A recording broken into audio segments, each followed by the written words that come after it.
What is striking and obvious when you look at these two, the government and households, is that they largely mirror each other.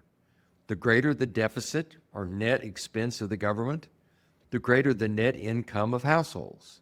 This is a hugely important fact.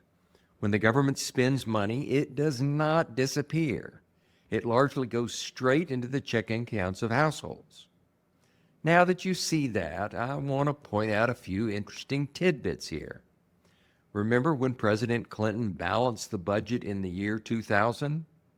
Remember that people were talking about how government debt might disappear altogether? Well, notice that household income reached an all-time low in that year. Also, remember when home sales were skyrocketing in 2005 and thereabouts, just before the global financial crisis? Well, keeping in mind that these purchases are recorded as an expense to households, even when the buyer takes out a mortgage, you will notice that household income went negative at that point, 2005. Or perhaps someone should have noticed that and taken it as a warning.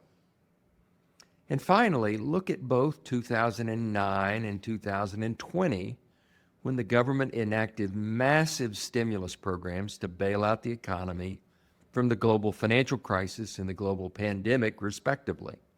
You can see very clearly that, in both cases, much of that money quickly went to households.